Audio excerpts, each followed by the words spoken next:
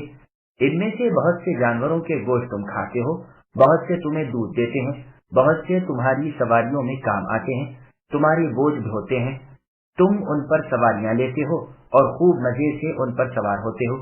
اب تمہیں چاہیے کہ جم کر بیٹھ جانے کے بعد اپنے رب تعالیٰ کی نعمت یاد کرو کہ اللہ نے کیسے کیسے طاقتور وجود تمہارے قابو میں کر دیے، اور یوں کہو کہ وہ اللہ تعالیٰ پاک ذات والے ہیں جنہوں نے اسے ہمارے قابو میں کر دیا، اور اگر وہ اسے ہمارے مطیع نہ کرتے تو ہم اس قابل نہ تھے، نہ ہم میں اتنی طاقت تھی، اور ہم اپنی موت کے بعد اللہ ہی کی طرف جانے والے ہیں۔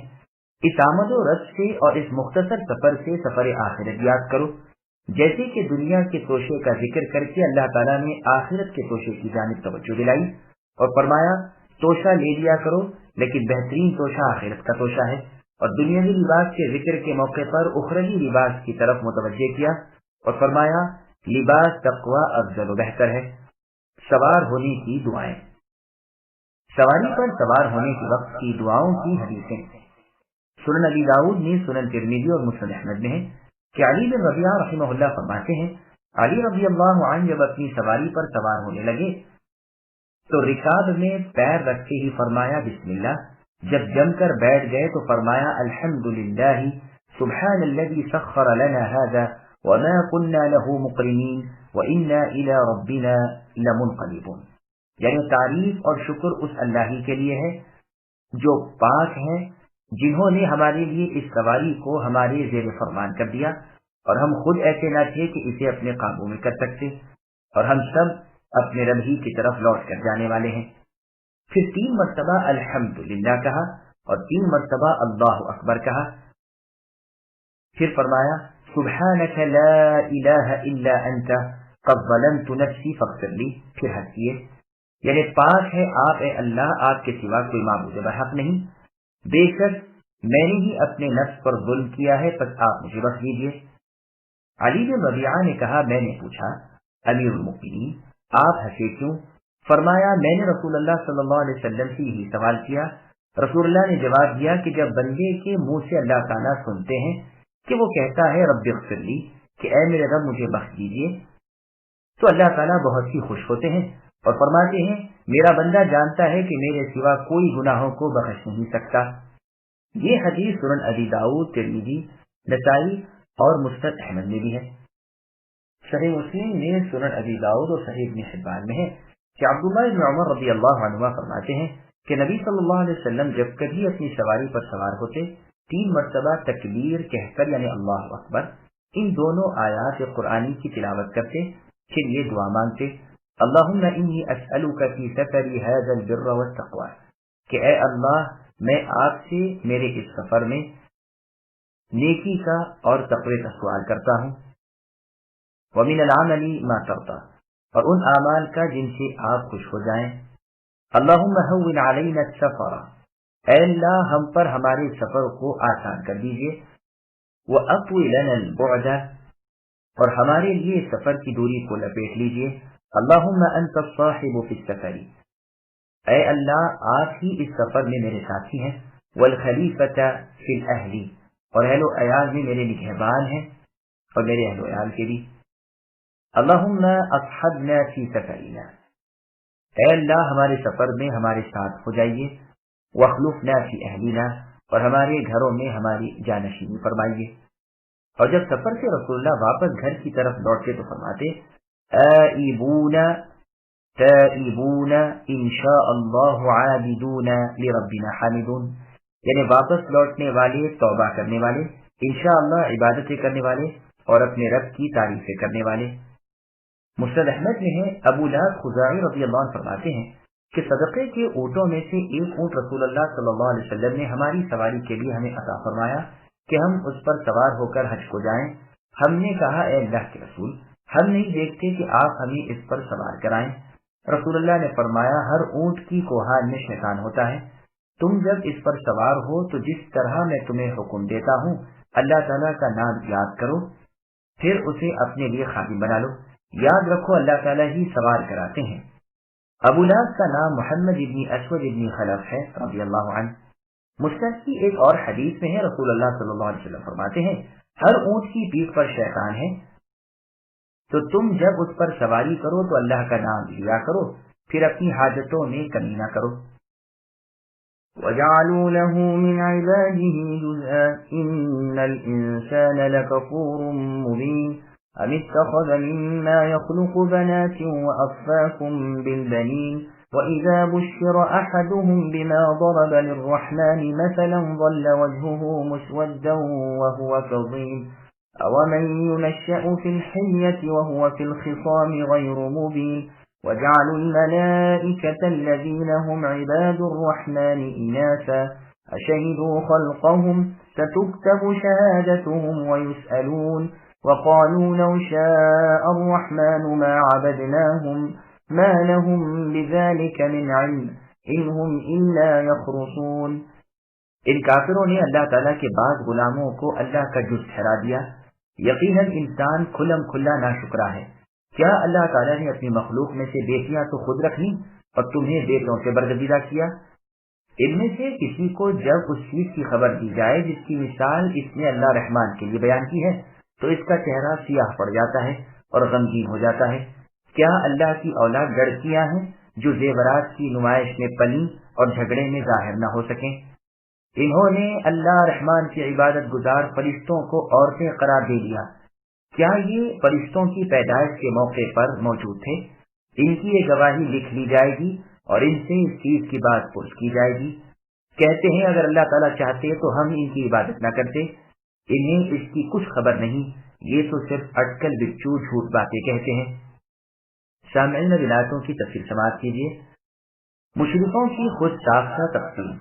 اللہ تعالیٰ مشرکوں کی اس افتراء اور کذب کا بیان فرماتے ہیں جو انہوں نے اللہ تعالیٰ سے ذمہ باندھ رکھا ہے، جس کا ذکر سورہ انعام کی آیت نمبر 136 وَجَعَلُوا لِلَّهِ میں ہے، یعنی اللہ تعالیٰ نے جو کھیتی اور مویشی پیدا کیے ہیں، ان مشرکین نے ان میں سے کچھ حصے تو اللہ تعالیٰ کے مقرر کیے اور اپنے طور پر کہہ دیا کہ یہ تو اللہ تعالیٰ کا ہے اور یہ ہمارے معبودوں کا۔ اب جو ان کے معبودوں کے نام کا ہے وہ اللہ تعالیٰ کی طرف نہیں پہنچتا، اور جو چیز اللہ تعالیٰ کی ہوتی ہے وہ ان کے معبودوں کو پہنچ جاتی ہے۔ کیسی بری ان کی یہ تجویز ہے۔ اسی طرح مشرکین نے لڑکے لڑکیوں کی تقسیم کر کے لڑکیاں تو اللہ تعالیٰ کے لیے ثابت کی جو ان کے خیال میں ذلیل و خوار تھیں، اور لڑکے خود اپنے لیے پسند کیے، جیسے کہ اللہ تعالیٰ نے سورہ نجم کی آیت نمبر 21 اور 22 میں فرمایا أَلَكُمُ الذَّكَرُ وَلَهُ الْأُنثَىٰ تِلْكَ إِذًا قِسْمَةٌ ضِیزَىٰ، کہ اے مشرکو کیا تمہارے لیے تو بیٹے ہوں اور اللہ تعالیٰ کے لیے بیٹیاں، یہ تو بڑی بے ڈھنگی تقسیم ہے۔ بس یہاں بھی اللہ تعالیٰ فرماتے ہیں کہ ان مشرکین نے اللہ تعالیٰ کے بندوں کو اللہ تعالیٰ کا جز اور حصہ قرار دے لیا ہے۔ پھر آگے اللہ فرماتے ہیں کہ ان کی اس بدتمیزی کو دیکھو کہ جب یہ لڑکیوں کو خود اپنے لیے ناپسند کرتے ہیں پھر اللہ تعالیٰ کے لیے کیسے پسند کرتے ہیں۔ ان کی یہ حالت ہے کہ جب ان میں سے کسی کو یہ خبر پہنچتی ہے کہ تیرے ہاں لڑکی ہوئی تو منہ بسور لیتا ہے، گویا ایک شرمناک اندوہناک خبر سن لی، کسی سے ذکر تک نہیں کرتا، اندر ہی اندر گھٹتا رہتا ہے، ذرا سا منہ نکل آتا ہے لیکن پھر اپنی حماقت کا مظاہرہ کرنے بیٹھتا ہے اور کہتا ہے کہ اللہ تعالیٰ کی لڑکیاں ہیں۔ یہ خوب مزے کی بات ہے کہ خود جس چیز سے گھبرائیں اللہ تعالیٰ کے لیے وہ ثابت کریں۔ عورت کی فطری کمزوریاں۔ پھر آگے اللہ فرماتے ہیں عورتیں جو ناقص سمجھی جاتی ہیں، جن کے نقصانات کی تلافی زیورات اور آرائش سے کی جاتی ہے اور بچپن سے مرتے دم تک وہ بناؤ سنگار کی محتاج سمجھی جاتی ہے، پھر بحث مباحثے اور لڑائی جھگڑے کے وقت اس کی زبان نہیں چلتی، دلیل نہیں دے سکتی، عاجز رہ جاتی ہے، مغلوب ہو جاتی ہے، ایسی چیز کو اللہ تعالی علی اور عظیم کی طرف منسوب کرتے ہیں جو ظاہری اور باطنی نقصان اپنے اندر رکھتی ہے، جس کے ظاہری نقصان کو زینت اور زیورات سے دور کرنے کی کوشش کی جاتی ہے۔ جیسے کہ بعض عرب شاعروں کے اشعار ہیں وَمَا الْحُلِيُّ إِلَّا زِينَةً مِّن نَقِيصَةٍ يُتَمَّمُ مِنْ حُسْنٍ إِذَا الْحُسْنُ قَصَّرًا وَأَمَّا إِذَا كَانَ الْجَمَالُ مُوَفَّرًا كَحُسْنِكَ لَمْ يُحْتَجْ إِلَىٰ أَن يُزَوَّرَ، یعنی زیورات کمیر حسن کو پورا کرنے کے لیے ہوتے ہیں، بھرپور حسن و جمال کو زیورات کی کیا ضرورت۔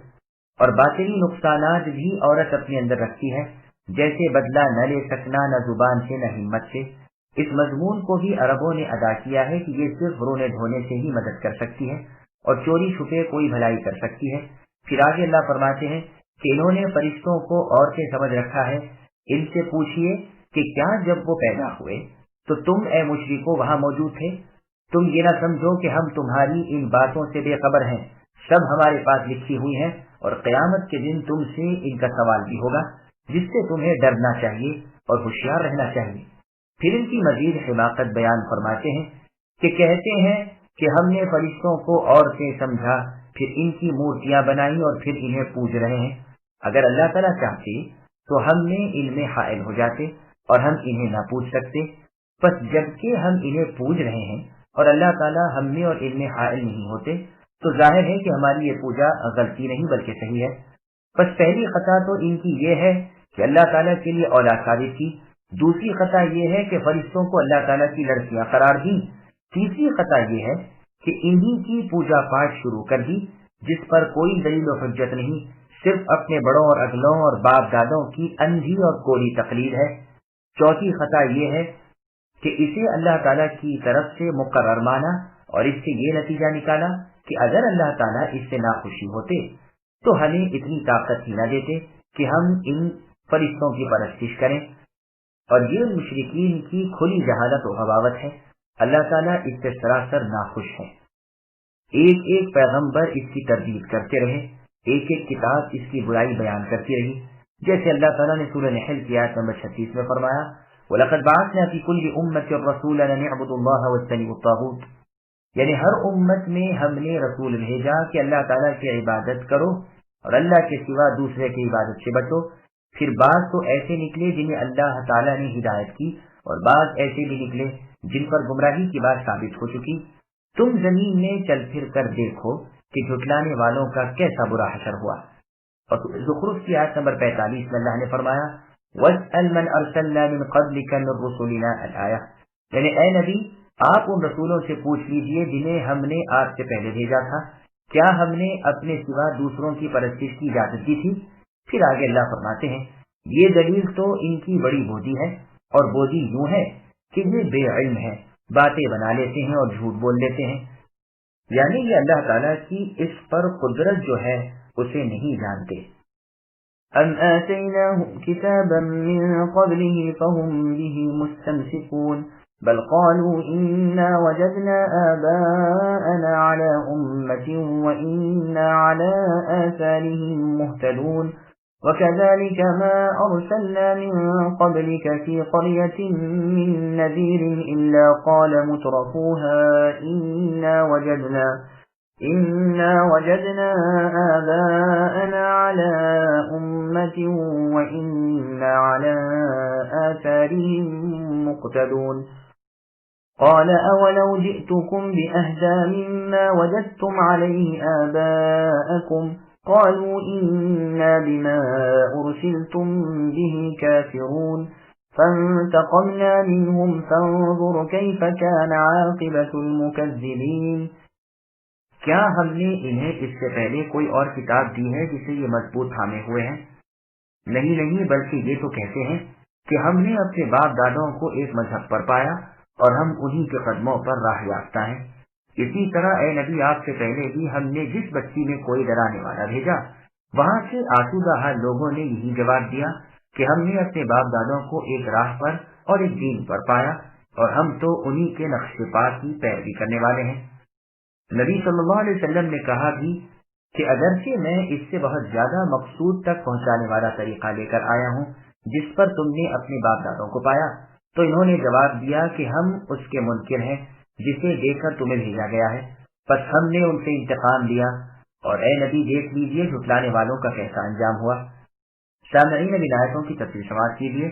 باپ دادوں کے اندھے مخلص اور ان کا انجام بد، جو لوگ اللہ تعالیٰ کے سوا کسی اور کی عبادت کرتے ہیں ان کا بے دلیل ہونا بیان فرمایا جا رہا ہے کہ کیا ہم نے ان کے اس شرک سے پہلے کوئی کتاب دے رکھی ہے جس سے وہ سند لاتے ہوں؟ یعنی حقیقت میں ایسا نہیں، جیسا کہ اللہ نے سورہ روم کی آیت نمبر 35 میں فرمایا، اب انزلنا علیہم سلطانا الآیہ، یعنی کیا ہم نے ان مشرکین پر ایسا سلطان اتارا ہے جو ان سے شرک کو کہے؟ یعنی ایسا نہیں ہے۔ پھر آگے اللہ فرماتے ہیں، یہ تو نہیں بلکہ شرک کی سند ان کے پاس ایک اور صرف ایک ہے، اور وہ اپنے باپ دادوں کی تقلید کہ وہ جس دین پر تھے ہم اسی پر ہیں اور رہیں گے۔ امت سے مراد یہاں دین ہے۔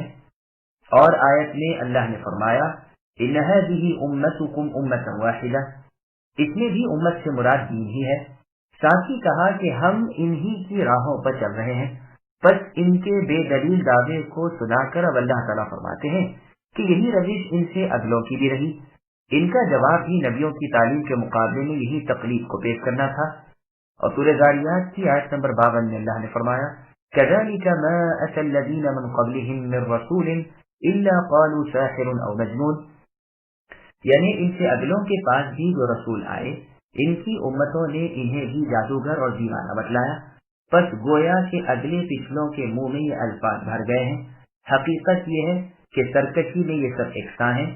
پھر ارشاد ہے کہ گویا یہ معلوم کر لیں اور جان لیں کہ نبیوں کی تعلیم باپ دادوں کی تقلید سے بدرجہ بہتر ہے، تاہم ان کا برا قصد اور ضد اور ہر درمی انہیں حق کی قبولیت کی طرف نہیں آنے دیتی۔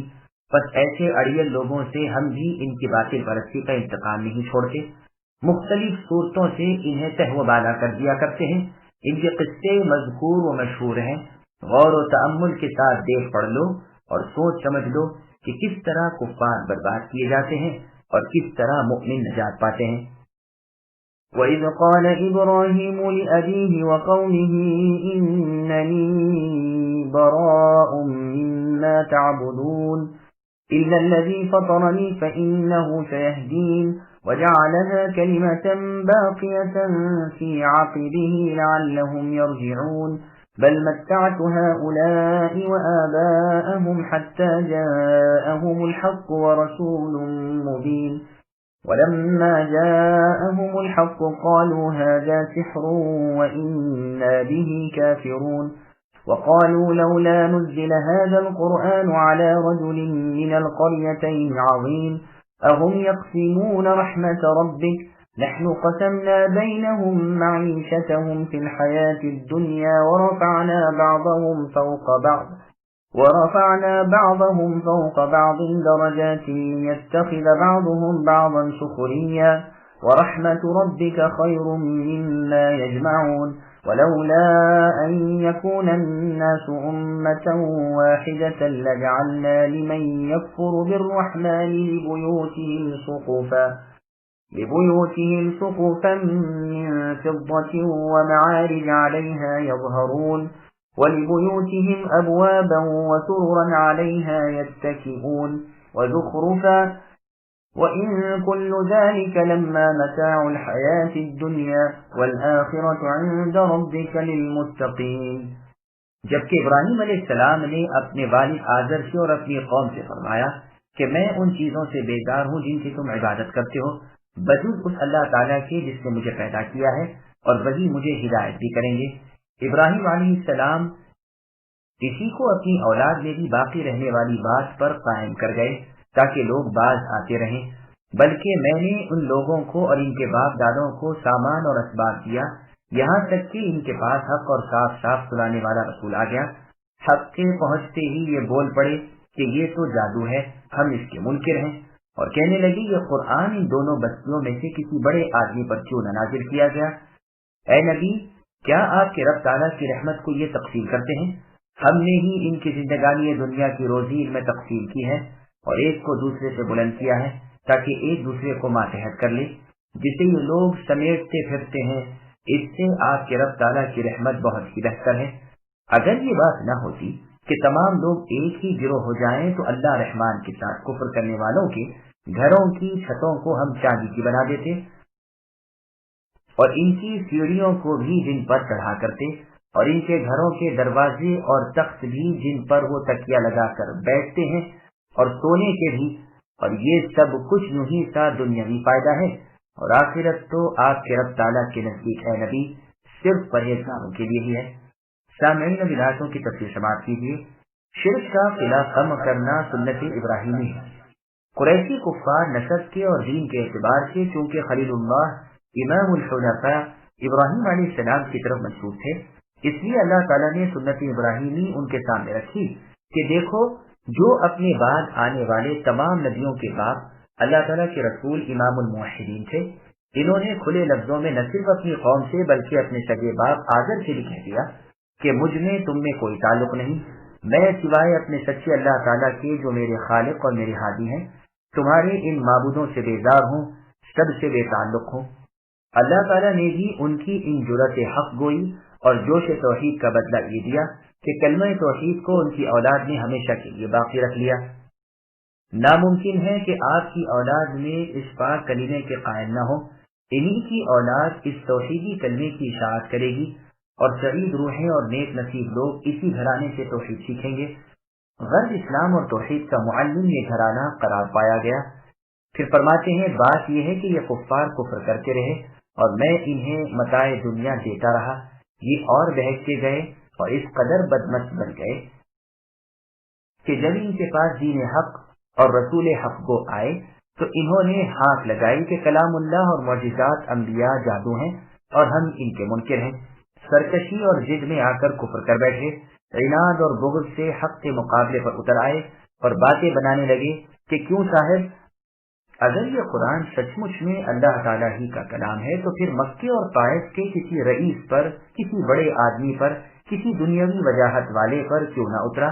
اور بڑے آدمی سے ان کی مراد ولید بن مغیرہ، عروہ بن مسعود، عمیر بن عمرو، عتبہ بن ربیعہ، حبیب بن عمرو ابن عبد یلیل، کنانہ ابن عمرو وغیرہ سے تھی۔ غرض یہ تھی کہ ان دونوں بستیوں میں سے کسی بڑے مرتبے کے آدمی پر قرآن نازل ہونا چاہیے تھا۔ اس اعتراض کے جواب میں اللہ تعالیٰ نے فرمایا کہ کیا رحمت الہی کے یہ لوگ مالک ہیں جو یہ اسے تقسیم کرنے بیٹھے ہیں؟ اللہ تعالیٰ کی چیز اللہ تعالیٰ کی ملکیت، وہ جسے جب جتنا چاہے دیں، پھر کہاں اللہ کا علم اور کہاں تمہارا علم؟ اللہ کو بخوبی علم ہے کہ رسالت الہی کا حقدار صحیح معنی میں کون ہے۔ یہ نعمت اس کو دی جاتی ہے جو تمام مخلوق سے زیادہ پاک دل ہو، سب سے زیادہ پاک نفس ہو، سب سے بڑھ کر اشرف گھر کا ہو اور سب سے زیادہ پاک اصل کا ہو۔ پھر آگے اللہ فرماتے ہیں کہ یہ لوگ رحمت الہی کے تقسیم کرنے والے کہاں سے ہو گئے؟ اپنی روزیاں بھی ان کے اپنے قبضے کی نہیں، وہ بھی ان میں ہم ہی بانٹتے ہیں، اور فرق و تفاوت کے ساتھ جسے جب جتنا چاہے دیں، جس سے جب جو چاہے چھین لیں۔ عقل و فہم، قوت و طاقت وغیرہ بھی ہماری ہی دی ہوئی ہے، اور اس میں بھی مراتب جدا جانا ہے۔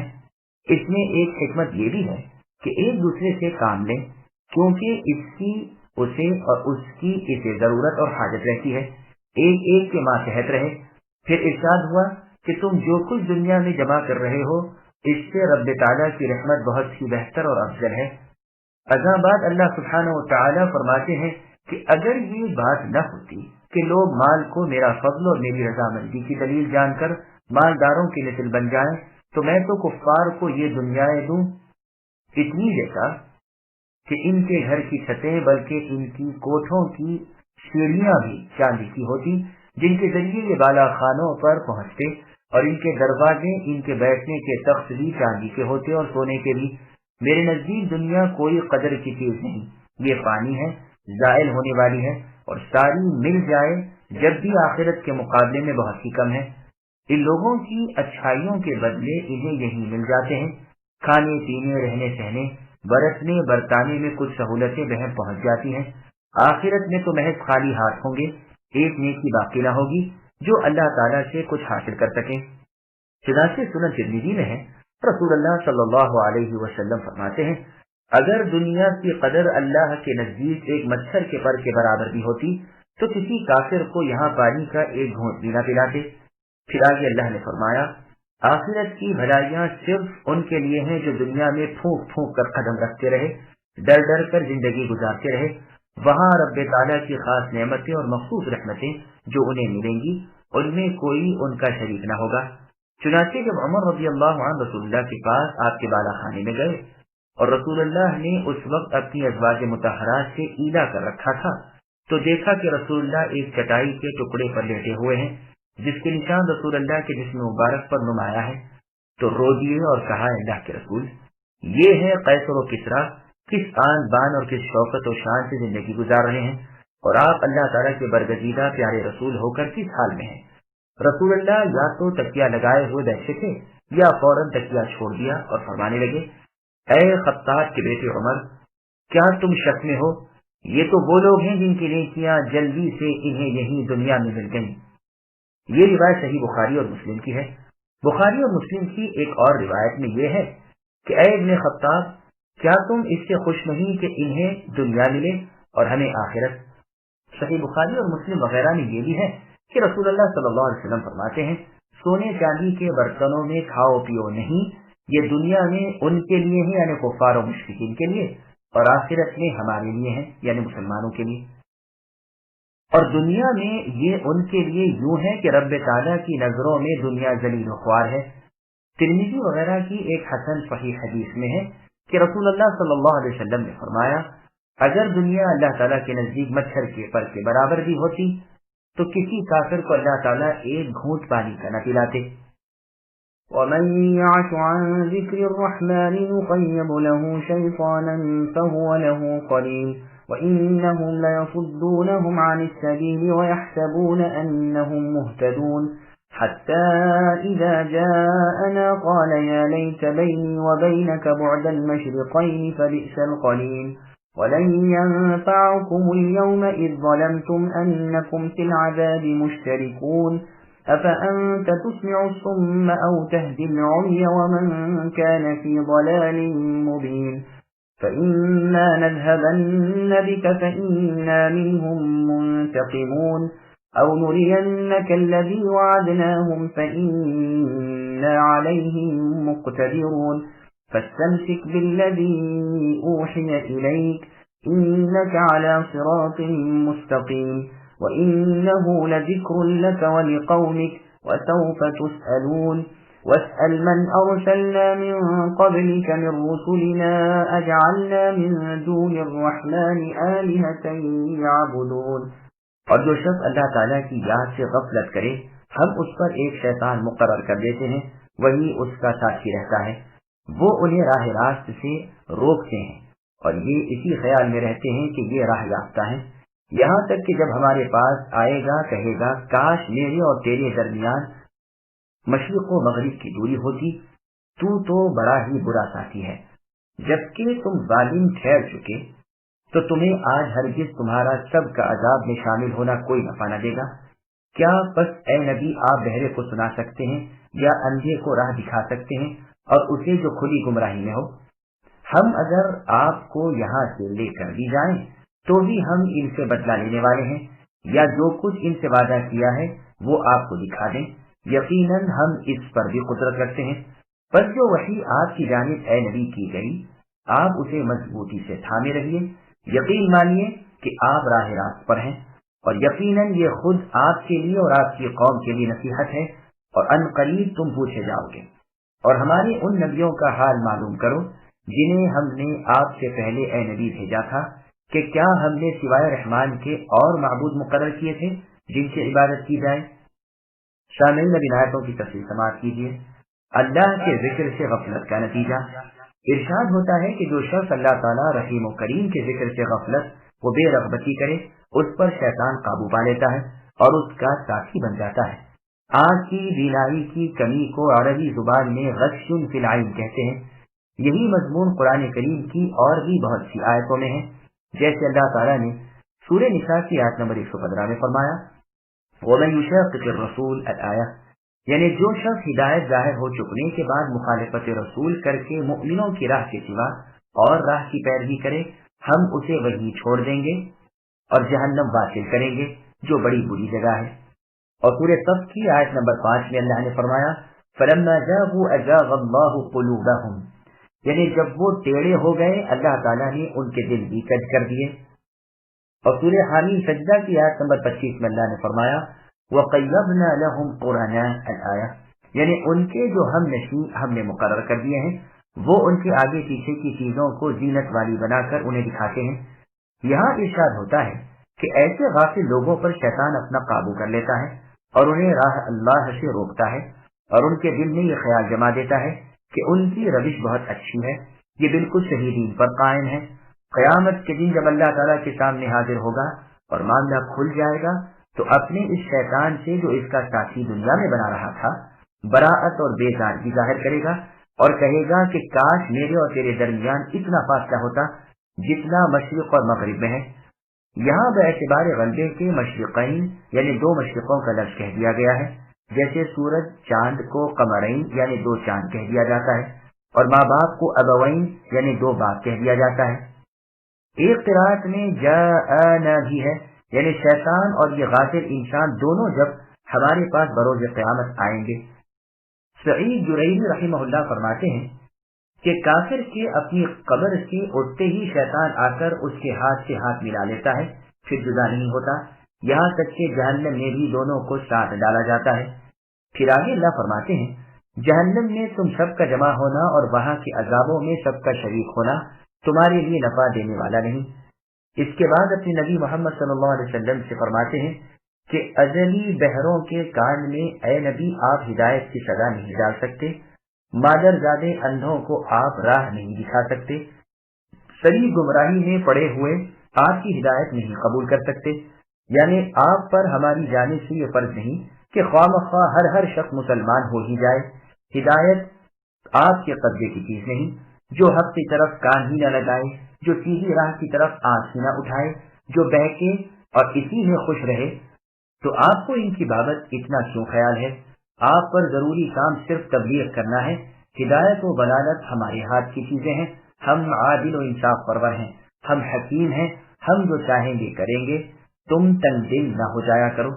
پھر آگے اللہ فرماتے ہیں اگرچہ ہم آپ کو اے نبی یہاں سے لے جائیں، پھر بھی ہم ان ظالموں سے بدلہ لیے بغیر تو رہیں گے نہیں، یا اگر ہم آپ کو آپ کی آنکھوں کے وہ دکھا دیں جس کا وعدہ ہم نے ان سے کیا ہے تو ہم اس سے عاجز نہیں۔ غرض اس طرح اور اس طرح دونوں صورتوں میں کفار پر عذاب تو آئے گا ہی، لیکن پھر وہ صورت پسند کی گئی جس میں پیغمبر صلی اللہ علیہ وسلم کی عزت زیادہ تھی، یعنی اللہ تعالیٰ نے آپ کو فوت نہ کیا جب تک کہ آپ کے دشمنوں کو مغلوب نہ کر دیا، آپ کی آنکھیں ٹھنڈی نہ کر دی، آپ ان کی جانوں اور مالوں اور ملکتوں کے مالک نہ بن گئے۔ یہ تو ہے تفسیر سدھی رحمہ اللہ وغیرہ کی، لیکن قتادہ رحمہ اللہ فرماتے ہیں اللہ تعالیٰ کے نبی صلی اللہ علیہ وسلم دنیا سے اٹھا لیے گئے اور انتقام باقی رہ گیا۔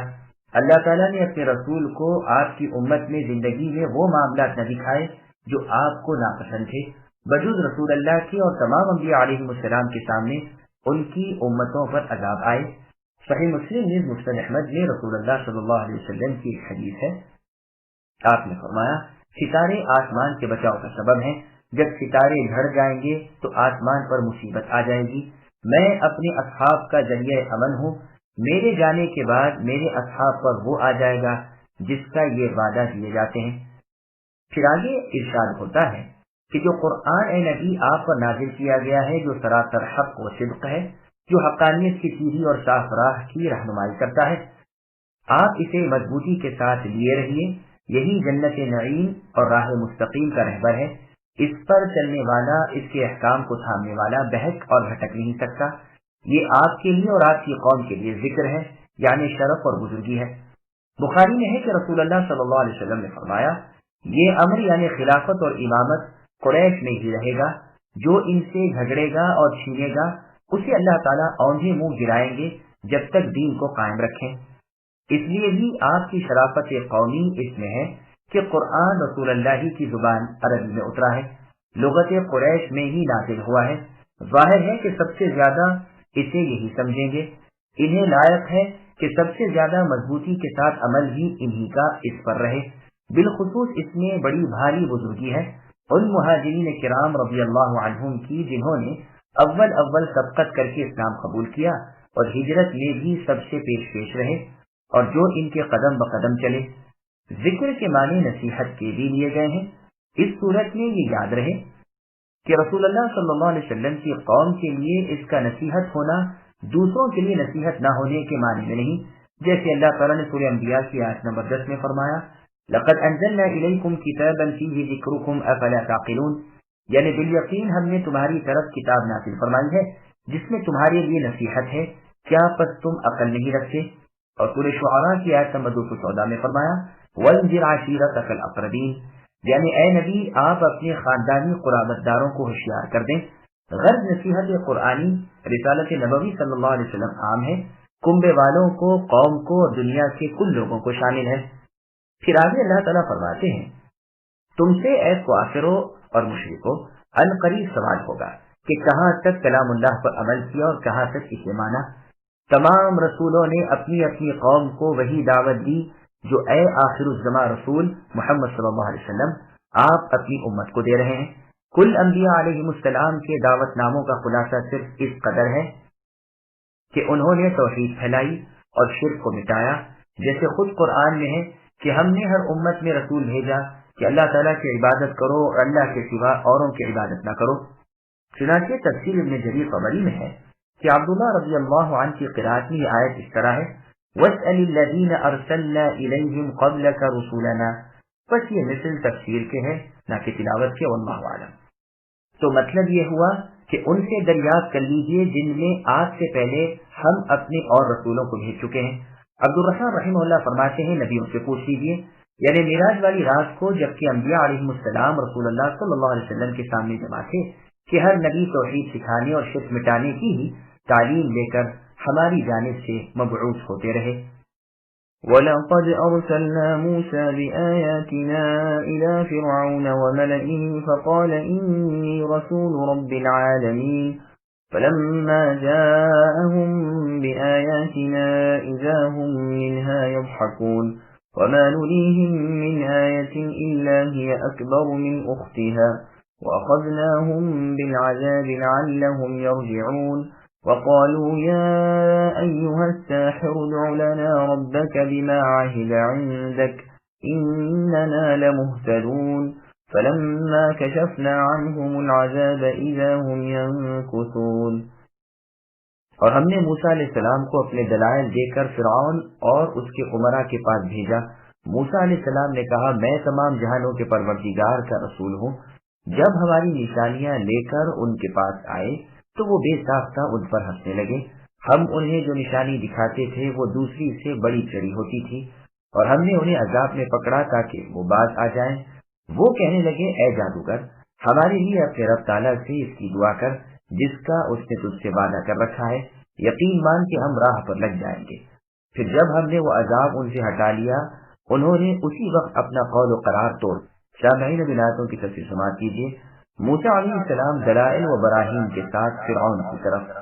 موسیٰ علیہ السلام کو اللہ تعالیٰ نے اپنا رسول و نبی بنا کر فرعون اور اس کے امراء اور اس کی رعایا نیز قبطیوں اور بنی اسرائیل کی طرف بھیجا تھا تاکہ آپ علیہ السلام انہیں توحید سکھائیں اور شرک سے بچائیں۔ موسیٰ علیہ السلام کو بڑے بڑے معجزے بھی عطا فرمائے جیسے کہ ہاتھ کا روشن ہو جانا، لکڑی کا اژدہا بن جانا وغیرہ، لیکن فرعونیوں نے اپنے نبی موسیٰ علیہ السلام کی کوئی قدر نہ کی بلکہ تکذیب کی اور تمسخر اڑایا، یعنی جھٹلایا اور مذاق اڑانے لگے۔ اس پر اللہ تعالیٰ کا عذاب آیا تاکہ انہیں عبرت بھی ہو اور نبوت موسیٰ پر دلیل بھی ہو۔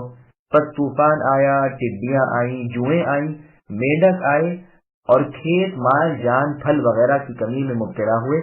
جب کوئی عذاب آتا تو تلملا اٹھتے، موسیٰ علیہ السلام کی خوش آمد کرتے، انہیں رضامند کرتے، اس سے قول و قرار کرتے۔ موسیٰ علیہ السلام دعا مانگتے، عذاب ہٹ جاتا، پھر سرکشی پر اتر آتے، پھر عذاب آتا، پھر یہی ہوتا۔ ساحر یعنی جادوگر سے وہ بڑا عالم مراد لیتے تھے۔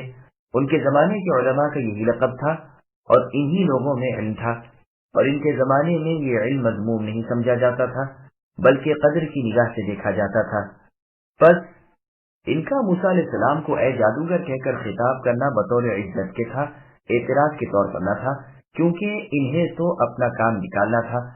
ہر بار اقرار کرتے تھے کہ ہم مسلمان ہو جائیں گے اور بنی اسرائیل کو بھی تمہارے ساتھ کر دیں گے، پھر جب عذاب ہٹ جاتا تو وعدہ شکنی کرتے اور قول و قرار توڑ دیتے، جیسے اللہ تعالیٰ نے سورہ اعراف کی آیت نمبر 133 میں فرمایا فَأَرْسَلْنَا عَلَيْهِمُ الطُّوفَانَ۔ اس آیت میں ان پر اللہ کی جانب سے بھیجے جانے والے ان مختلف عذابوں نیز موسیٰ علیہ السلام کے ان کے حق میں دعا کے بعد ان عذابوں کے ٹل جانے پر پھر ان فرعونیوں اور ان کے لشکر والوں کے سرکشی پر اور نافرمانی پر اتر آنے کا تفصیلی بیان گزر چکا ہے۔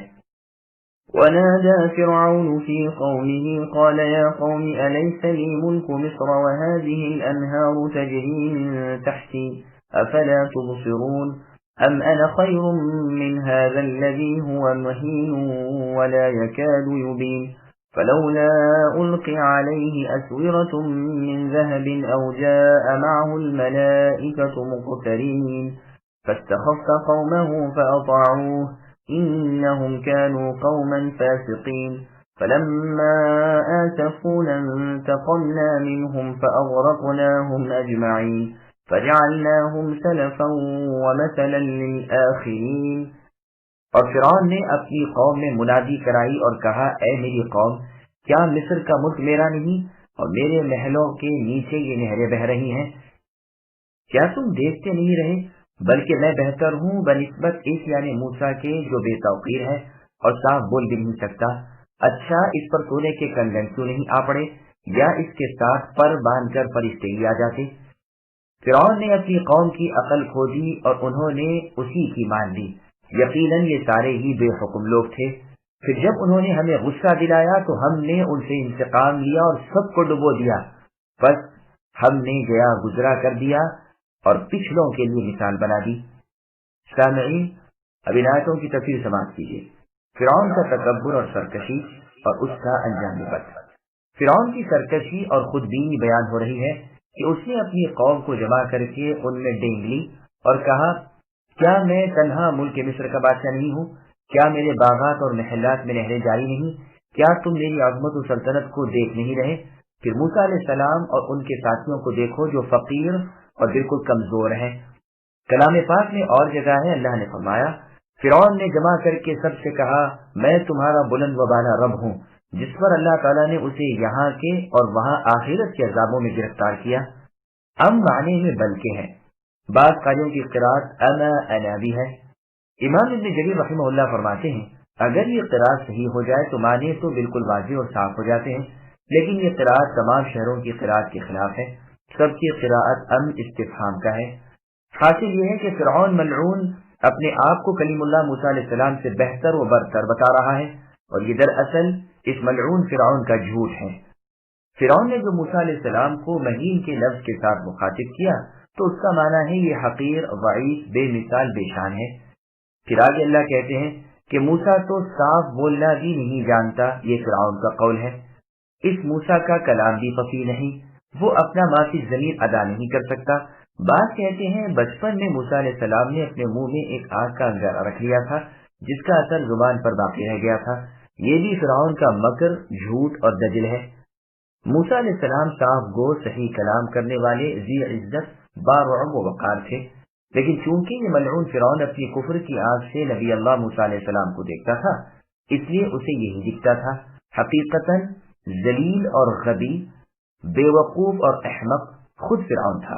گو موسیٰ علیہ السلام کی زبان میں بوجہ اس انگارے کے جسے بچپن میں منہ میں رکھ لیا تھا کچھ لکنت تھی، لیکن موسیٰ علیہ السلام نے اللہ تعالیٰ سے دعا مانگی اور آپ کی زبان کی گرہ کھل گئی تاکہ آپ لوگوں کو بآسانی اپنا مدعا سمجھا سکیں.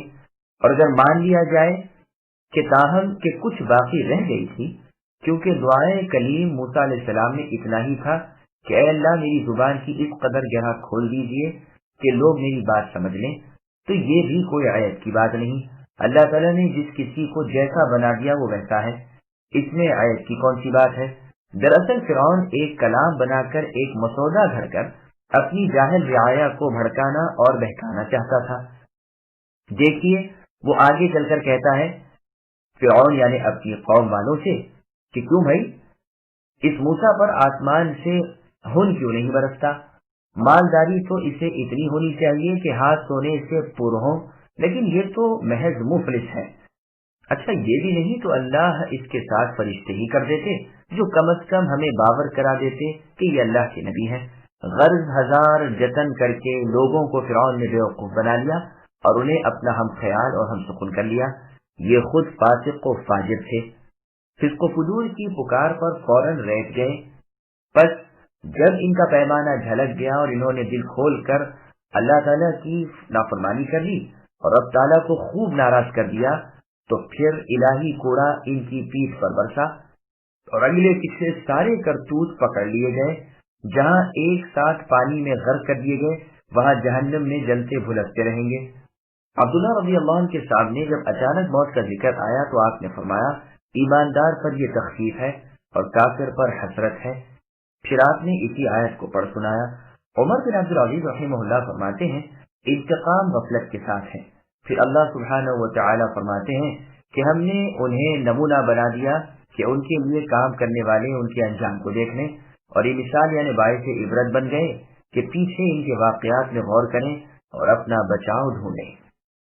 وَلَمَّا ضُرِبَ ابْنُ مَرْيَمَ مَثَلًا إِذَا قَوْمُكَ مِنْهُ يَصِدُّونَ وَقَالُوا أَآلِهَتُنَا خَيْرٌ أَمْ هُوَ مَا ضَرَبُوهُ لَكَ إِلَّا جَدَلًا بَلْ هُمْ قَوْمٌ خَصِمُونَ إِنْ هُوَ إِلَّا عَبْدٌ أَنْعَمْنَا عَلَيْهِ وَجَعَلْنَاهُ مَثَلًا لِبَنِي إِسْرَائِيلَ وَلَوْ نَشَاءُ لَجَعَلْنَا مِنْكُمْ مَلَائِكَةً فِي الْأَرْضِ يَخْلُفُونَ وإنه لعلم للساعة فلا تمترن بها واتبعون هذا صراط مستقيم ولا يصدنكم الشيطان إنه لكم عدو مبين ولما جاء عيسى بالبينات قال قد جئتكم بالحكمة ولأبين لكم بعض الذي تختلفون فيه فاتقوا الله وأطيعون إن الله هو ربي وربكم فاعبدوه هذا صراط مستقيم فاختلف الأحزاب من بينهم فويل للذين ظلموا من عذاب يوم أليم۔ جب ابن مریم یعنی عیسیٰ علیہ السلام کی مثال بیان کی گئی تو اس سے اے نبی آپ کی قوم پکار اٹھی اور کہنے لگے کہ ہمارے معبود اچھے ہیں یا وہ۔ آپ سے پہلے اے نبی ان کا یہ کہنا محض جھگڑے کی غرض سے ہے، بلکہ یہ لوگ ہیں ہی جھگڑالو۔ عیسیٰ علیہ السلام بھی صرف بندہ ہی ہے جس پر ہم نے احسان کیا اور انہیں بنی اسرائیل کے لیے نشان قدرت بنایا۔ اگر ہم چاہتے تو تمہارے عوض فرشتے کر دیتے جو زمین میں جانشینی کرتے، اور یقیناً عیسیٰ علیہ السلام قیامت کی علامت ہے، پس تم قیامت کے بارے میں شک نہ کرو اور میری تابعداری کرو، یہی سیدھی راہ ہے۔ شیطان تمہیں روک نہ دے، یقیناً وہ تمہارا کھلا دشمن ہے۔ جب عیسیٰ علیہ السلام معجزے لائے اور کہہ دیا کہ میں تمہارے پاس حکمت لایا ہوں اور اس لیے آیا ہوں کہ جن بعض چیزوں میں تم مختلف ہو انہیں واضح کر دوں، بس تم اللہ تعالیٰ سے ڈرو اور میرا کہا مانو۔ میرا اور تمہارا رب فقط اللہ تعالیٰ ہی ہے، بس تم سب اللہ کی عبادت کرو، راہ راست یہی ہے۔ پھر بنی اسرائیل کی جماعتوں نے آپس میں اختلاف کیا، بس ظالموں کے لیے خرابی ہے دکھ والے دن کی آفت سے۔ سامعین اب آیتوں کی تفسیر سماعت کیجیے۔ مشرکین کے کون سے معبود جہنمی ہیں؟ یصدون کے معنی ابن عباس رضی اللہ عنہما، مجاہد، نیز عکرمہ اور بحاق رحمہم اللہ نے کیے ہیں کہ وہ ہنسنے لگے، یعنی اس سے انہیں تعجب معلوم ہوا۔ قتادہ رحمہ اللہ فرماتے ہیں گھبرا کر بول پڑے۔ ابراہیم نخعی رحمہ اللہ کا قول ہے منہ پھیرنے لگے۔ اس کی وجہ جو امام محمد ابن اسحاق رحمہ اللہ نے اپنی سیرت میں بیان کی ہے وہ یہ ہے کہ رسول اللہ صلی اللہ علیہ وسلم ولید بن مغیرہ وغیرہ قریشیوں کے پاس تشریف فرما تھے، جو نبر ابن الحارث بھی آ گیا اور رسول اللہ سے کچھ باتیں کرنے لگا جس میں وہ لاجواب ہو گیا۔ پھر رسول اللہ صلی اللہ علیہ وسلم نے قرآن کریم کی آیت انکم وما تعبدون من دون اللہ حصب جہنم یعنی سورہ انبیاء کی آیت نمبر 98 کی تلاوت کی اور کئی آیتوں تک پڑھ کر سنائی، یعنی تم اور تمہارے معبود سب جہنم میں جھونک دیے جاؤ گے۔ پھر رسول اللہ صلی اللہ علیہ وسلم وہاں سے چلے گئے۔ تھوڑی دیر میں عبداللہ ابن زبعرہ تمیمی آیا تو ولید ابن مغیرہ نے اس سے کہا کہ نبر ابن الحارث تو ابن عبد المطلب سے ہار گیا اور بالآخر ابن عبد المطلب ہمیں اور ہمارے معبودوں کو جہنم کا ایندھن کہتے ہوئے چلے گئے۔ اس نے کہا اگر میں ہوتا تو خود انہیں لاجواب کر دیتا، جاؤ ذرا ان سے پوچھو تو کہ جب ہم اور ہمارے سارے معبود دوزخی ہیں تو لازم آیا کہ سارے فرشتے اور عزیر علیہ السلام اور مسیح علیہ السلام بھی جہنم میں جائیں، کیونکہ ہم فرشتوں کو پوچھتے ہیں، یہود عزیر علیہ السلام کی پرستش کرتے ہیں اور نصرانی عیسیٰ علیہ السلام کی عبادت کرتے ہیں۔ اس پر مجلس کے کفار بہت خوش ہوئے اور کہا ہاں یہ جواب بہت ٹھیک ہے۔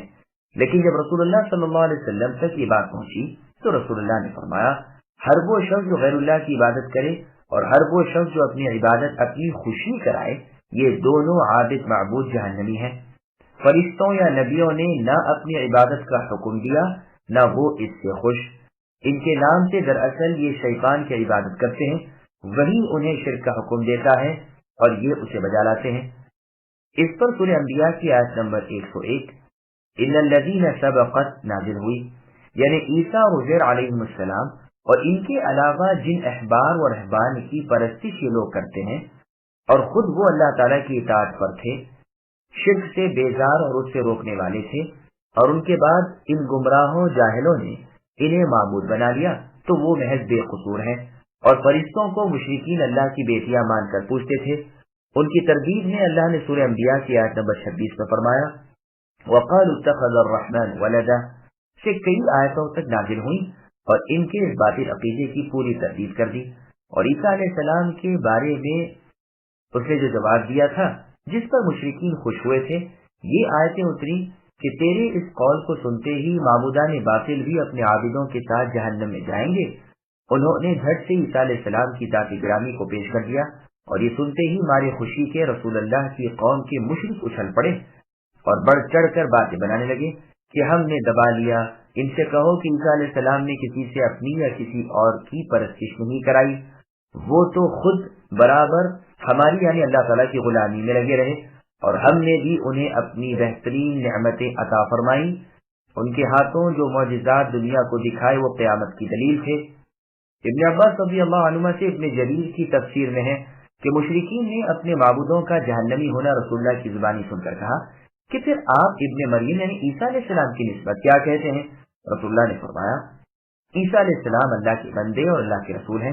اب کوئی جواب ان مشرکین کے پاس نہ رہا تو کہنے لگے واللہ یہ تو چاہتے ہیں کہ جس طرح عیسائیوں نے عیسیٰ علیہ السلام کو اللہ مان لیا ہے ہم بھی انہیں رب مان لیں۔ اللہ تعالیٰ فرماتے ہیں یہ تو صرف بکواس ہے، کھسیانہ ہو کر بے جوڑ باتیں کہنے لگے ہیں۔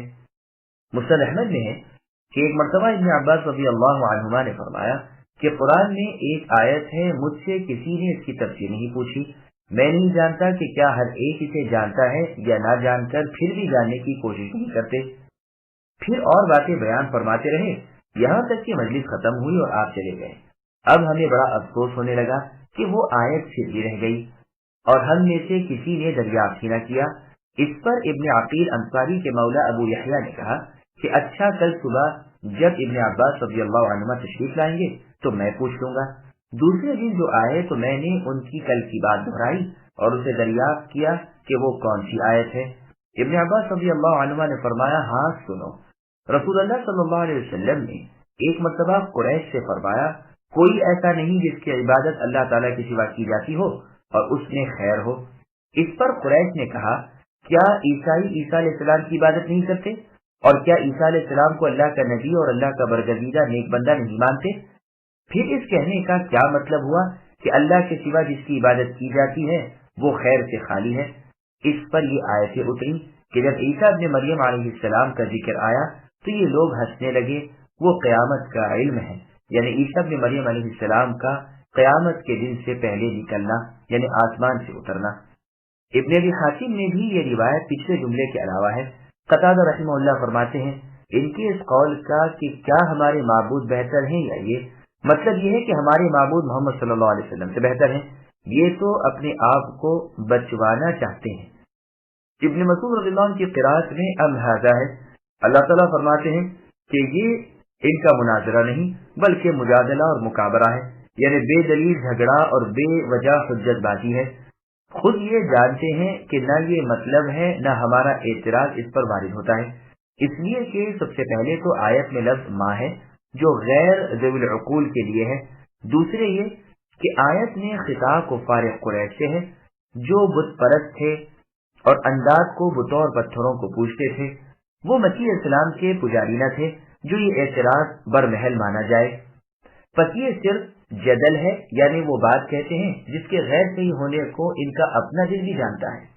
چنانچہ سنن ترمذی میں رسول اللہ صلی اللہ علیہ وسلم نے فرمایا کوئی قوم اس وقت تک ہلاک نہیں ہوتی جب تک بے دلیل حجت بازی ان میں نہ آ جائے۔ پھر رسول اللہ نے اسی آیت کی تلاوت کی۔ پھر آگے اللہ تعالیٰ ارشاد فرماتے ہیں کہ عیسیٰ علیہ السلام اللہ عز و جل کے بندوں میں سے ایک بندے تھے جن پر نبوت اور رسالت کا انعام باری تعالیٰ ہوا تھا، اور انہیں قدرت باری تعالیٰ کی ایک نشانی بنا کر بنی اسرائیل کی طرف بھیجا گیا تھا تاکہ وہ جان لیں کہ اللہ تعالیٰ جو چاہے اس پر قادر ہیں۔ پھر ارشاد ہوتا ہے کہ اگر ہم چاہتے تو تمہارے جانشین بنا کر فرشتوں کو اس زمین میں آباد کر دیتے، یا یہ کہ جس طرح تم ایک دوسرے کے جانشین ہوتے ہو یہی بات ان فرشتوں میں کر دیتے۔ مطلب دونوں صورتوں میں ایک ہی ہے۔ مجاہد رحمہ اللہ فرماتے ہیں یعنی بجائے تمہارے زمین کی آبادی فرشتوں سے ہوتی۔ اس کے بعد جو فرمایا ہے کہ وہ قیامت کی نشانی ہے یعنی عیسیٰ علیہ السلام، اس کا مطلب جو ابن اسحاق رحمہ اللہ نے بیان کیا ہے وہ کچھ ٹھیک نہیں، اور اس سے بھی زیادہ دور کی بات یہ ہے کہ بقول قتادہ، حسن بصری اور سعید بن جبیر کہتے ہیں کہ ہاں ضمیر کا مرجع قرآن ہے۔ یہ دونوں قول غلط ہیں، بلکہ صحیح بات یہ ہے کہ ضمیر عائد ہے یعنی لوٹتا ہے عیسیٰ علیہ السلام پر، یعنی عیسیٰ علیہ السلام قیامت کی ایک نشانی ہے، اس لیے کہ اوپر سے ہی آپ علیہ السلام کا بیان چلا آ رہا ہے، اور یہ واضح رہے کہ مراد یہاں عیسیٰ علیہ السلام کا قیامت سے پہلے آسمان کی طرف سے زمین کی جانب نازل ہونا ہے، جیسے کہ اللہ تبارک و تعالی نے سورہ نساء کی آیت نمبر 159 میں فرمایا وَإِن مِّنْ أَهْلِ الْكِتَابِ إِلَّا لَيُؤْمِنَنَّ بِهِ قَبْلَ مَوْتِهِ، یعنی عیسیٰ علیہ السلام کی موت سے پہلے ایک اہل کتاب ان پر ایمان لائے گا، یعنی عیسیٰ علیہ السلام کی موت سے پہلے پھر قیامت کے دن یہ ان پر گواہ ہوں گے۔ اس مطلب کی پوری وضاحت اسی آیت کی دوسری قرات سے ہوتی ہے جس میں ہے إِنَّهُ لَعِلْمٌ لِلسَّاعَةِ، یعنی روح اللہ عیسیٰ علیہ السلام نشان اور علامت ہے قیامت کے قائم ہونے کی۔ مجاہد رحمہ اللہ فرماتے ہیں یہ نشان ہے قیامت کی، یعنی عیسیٰ ابن مریم علیہ السلام کا قیامت سے پہلے آنا مراد ہے۔ اسی طرح روایت کی گئی ہے ابو ہریرہ رضی اللہ عنہ سے اور ابن عباس رضی اللہ عنہما سے، اور یہی مرضی ہے ابو العالیہ، ابو المالک، اکرمہ، حسن قتادہ، ضحاک رحمہم اللہ وغیرہ سے، اور متواتر احادیث میں رسول اللہ نے خبر دی ہے کہ قیامت کے دن سے پہلے عیسیٰ علیہ السلام انصاف کرنے والے امام اور انصاف کرنے والے بادشاہ ہو کر نازل ہوں گے، بس تم قیامت کا ہونا یقینی جانو، اس میں شک و شبہ نہ کرو، اور جو خبریں تمہیں دے رہا ہوں اس میں میری تابعداری کرو، یہی صراط مستقیم ہے۔ کہیں ایسا نہ ہو کہ شیطان جو تمہارا کھلا دشمن ہے تمہیں صحیح راہ کی اور میری واجب الاتباع سے روک دے۔ عیسیٰ علیہ السلام نے اپنی قوم سے کہا تھا کہ میں حکمت یعنی نبوت لے کر تمہارے پاس آیا ہوں، اور دینی امور میں جو اختلافات تم نے ڈال رکھے ہیں میں اس میں جو حق ہے اسے ظاہر کرنے کے لیے بھیجا گیا ہوں۔ ابن جریر رحمہ اللہ یہی فرماتے ہیں اور یہی قول بہتر اور پختہ ہے۔ پھر امام صاحب نے ان لوگوں کے قول کی تردید کی ہے جو کہتے ہیں کہ بعض کا لفظ یہاں پر کل کے معنی میں ہے، اور اس کی دلیل میں لبیب شاعر کا ایک شعر پیش کرتے ہیں، لیکن وہاں بھی بعض سے مراد قائل کا خود اپنا نفس ہے نہ کہ سب نفس۔ امام صاحب رحمہ اللہ نے شعر کا جو مطلب بیان کیا ہے یہ بھی ممکن ہے۔ پھر فرمایا عیسیٰ علیہ السلام نے کہ جو میں تمہیں حکم دیتا ہوں اس میں اللہ تعالیٰ کا لحاظ رکھو، اللہ تعالیٰ سے ڈرتے رہو اور میری اطاعت گزاری کرو، جو لایا ہوں اسے مانو، یقین مانو کہ تم سب اور خود میں اللہ کے غلام ہیں، اللہ کے محتاج ہیں، اللہ کے در کے فقیر ہیں، اللہ کی عبادت ہم سب پر فرض ہے، وہ اللہ تعالیٰ اکیلے ہیں، شریک سے پاک ہیں، بس یہی توحید کی راہ مستقیم ہے۔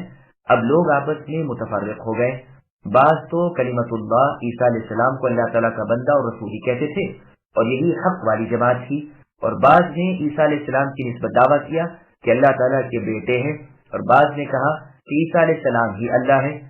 اللہ تعالیٰ عیسائیوں کے ان دونوں دعووں سے کہ عیسیٰ خود اللہ ہے یا اللہ کے بیٹے ہیں بالکل پاک ہے اور بلند و برتر ہے۔ اسی لیے اللہ تعالیٰ ارشاد فرماتے ہیں کہ ان ظالموں کے لیے خرابی ہے، قیامت کے دن انہیں دردناک عذاب اور دردناک سزائیں ہوں گی۔ هل ينظرون إلا الساعة أن تأتيهم بغتة وهم لا يشعرون الأخلاء يومئذ بعضهم لبعض عدو إلا المتقين يا عباد لا خوف عليكم اليوم ولا أنتم تحزنون الذين آمنوا بآياتنا وكانوا مسلمين ادخلوا الجنة أنتم وأزواجكم تحبرون يطاف عليهم بصحاف من ذهب وأكواب وفيها ما تشتهيه الأنفس وتلذ الأعين وأنتم فيها خالدون وتلك الجنة التي أورثتموها بما كنتم تعملون لكم فيها فاكهة كثيرة منها تأكلون۔ یہ کافر لوگ تو صرف قیامت کے منتظر ہیں کہ وہ اچانک ان پر آ پڑے اور انہیں خبر بھی نہ ہو۔ اس دن گہرے دوست بھی ایک دوسرے کے دشمنی سوائے پرہیزگاروں کے۔ اے میرے بندو، آج نہ تو تم پر کوئی خوف و ہراس ہے اور نہ تم بد دل اور غمزدہ ہوگے۔ جو ہماری آیتوں پر ایمان لائے اور تھے بھی وہ فرما بردار مسلمان، تم اور تمہاری جوڑ کے لوگ حشاش بشاش راضی خوشی جنت میں چلے جاؤ۔ ان کے چاروں طرف سے سونے کی رکابیاں اور سونے کے گلاسوں کا دور لگا دیا جائے گا۔ ان کے جی جس چیز کی خواہش کریں گے اور جس سے ان کی آنکھیں ٹھنڈی رہیں سب وہاں ہوگا اور تم یہاں ہمیشہ رہو گے۔ یہی وہ جنت ہے کہ تم اپنے اعمال کے بدلے اس کے وارث بنائے گئے ہو۔ یہاں تمہارے لیے بکثرت میوے ہیں جنہیں تم کھاتے رہو گے۔ سامعین اب آیتوں کی تفسیر سماعت کیجیے۔ قیامت کے دن غیر اللہ کی دوستی دشمنی میں بدل جائے گی، اللہ تعالیٰ فرماتے ہیں کہ دیکھو تو یہ مشرک قیامت کا انتظار کر رہے ہیں جو محض بے سود ہے، اس لیے کہ اس کے آنے کا کسی کو صحیح وقت تو معلوم نہیں، وہ اچانک یوں ہی بے خبری کی حالت میں آ جائے گی۔ اس وقت گو نادم ہو، پشیماں ہو، لیکن اس سے کیا فائدہ؟ یہ گو اس کے آنے کو ناممکن سمجھتے ہیں، لیکن وہ نہ صرف ممکن بلکہ یقیناً آنے والی ہے، اور اس وقت کا یہ اس کے بعد کا کوئی عمل کسی کو کچھ نفع نہ دے گا۔ اس دن تو جن کی دوستیاں غیر اللہ کے لیے تھیں وہ سب دشمنیوں سے بدل جائیں گی، ہاں جو دوستی صرف اللہ تعالیٰ کے واسطے تھی وہ باقی اور دائم رہے گی۔ جیسے خلیل الرحمن ابراہیم علیہ السلام نے اپنی قوم سے فرمایا تھا کہ تم نے بتوں سے جو دوستیاں کر رکھی ہیں یہ صرف دنیا کے رہنے تک ہی ہیں، قیامت کے دن تو ایک دوسرے کا نہ صرف انکار کریں گے بلکہ ایک دوسرے پر لعنت بھیجیں گے، اور تمہارا ٹھکانہ جہنم ہوگا اور کوئی نہ ہوگا جو تمہاری امداد پر آئے۔ ابن ابی حاتم میں مروی ہے کہ امیر المؤمنین علی رضی اللہ عنہ فرماتے ہیں، دو ایماندار جو آپس میں دوست ہوتے ہیں، جب ان میں سے ایک کا انتقال ہو جاتا ہے اور اللہ تعالیٰ کی طرف سے اسے جنت کی خوشخبری ملتی ہے تو وہ اپنے دوست کو یاد کرتا ہے اور کہتا ہے، اے اللہ، فلاں شخص میرا دلی دوست تھا جو مجھے آپ کے اور آپ کے رسول کی اطاعت کا حکم دیتا تھا، بھلائی کی ہدایت کرتا تھا، برائی سے روکتا تھا، اور مجھے یقین دلایا کرتا تھا کہ ایک روز اللہ تعالیٰ سے ملنا ہے، بس اے اللہ آپ اسے راہ حق پر ثابت قدم رکھیے، یہاں تک کہ اسے بھی آپ وہ دکھائیے جو آپ نے مجھے دکھایا ہے، اور اس سے بھی آپ اسی طرح راضی ہو جائیں جس طرح مجھ سے راضی ہوئے ہیں۔ اللہ تعالیٰ کی طرف سے جواب ملتا ہے، تو ٹھنڈے کلیجوں چلا جا، اس کے لیے جو کچھ میں نے تیار کیا ہے اگر تو اسے دیکھ لیتا تو تو بہت ہنستا اور بالکل آزادانہ ہوتا۔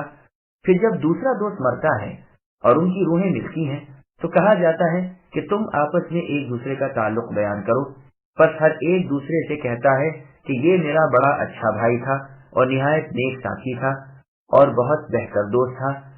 دو کافر جو آپس میں ایک دوسرے کے دوست تھے، جب ان میں سے ایک مرتا ہے اور جہنم کی خبر دیا جاتا ہے تو اسے بھی اپنا دوست یاد آتا ہے اور کہتا ہے، باری تعالیٰ فلاں شخص میرا دوست تھا، آپ کی اور آپ کے نبی محمد صلی اللہ علیہ وسلم کی نافرمانی کی مجھے تعلیم دیتا تھا، برائیوں کی رغبت دلاتا تھا، بھلائیوں سے روکتا تھا، اور آپ کی ملاقات نہ ہونے کا مجھے یقین دلاتا تھا، بس آپ اسے میرے بعد ہدایت نہ کرنا کہ وہ بھی وہی دیکھے جو میں نے دیکھا، اور اس پر بھی آپ اسی طرح ناراض ہو جائیے جس طرح مجھ پر غضبناک ہوئے۔ پھر جب دوسرا دوست مرتا ہے اور ان کی روحیں جمع ہوتی ہیں تو کہا جاتا ہے کہ تم دونوں ایک دوسرے کے اوصاف بیان کرو، تو ہر ایک کہتا ہے، تو بڑا برا بھائی تھا اور برا ساتھی تھا اور بدترین دوست تھا۔ ابن عباس رضی اللہ عنہما اور مجاہد رحمہ اللہ اور قتادہ رحمہ اللہ فرماتے ہیں، ہر دوستی قیامت کے دن دشمنی میں تبدیل ہو جائے گی مگر پرہیزگاروں کی دوستی۔ پھر فرمایا کہ ان متقین سے روز قیامت میں کہا جائے گا کہ تم غم و ہراس سے دور رہو، ہر طرح سے امن و چین سے رہو سہو، یہ ہے تمہارے ایمان و اسلام کا بدلہ، یعنی باطن میں یقین و اعتقاد کامل اور ظاہر میں شریعت پر عمل۔ معتمر بن سلیمان رحمہ اللہ اپنے والد سے روایت کرتے ہیں کہ قیامت کے دن جب کہ لوگ اپنی اپنی قبروں سے کھڑے کیے جائیں گے تو سب کے سب گھبراہٹ اور بے چینی میں ہوں گے۔ اس وقت ایک منادی ندا کرے گا کہ اے میرے بندو، آج کے دن نہ تم پر خوف ہے نہ ہراس، تو سارے کے سارے اسے عام سمجھ کر خوش ہو جائیں گے۔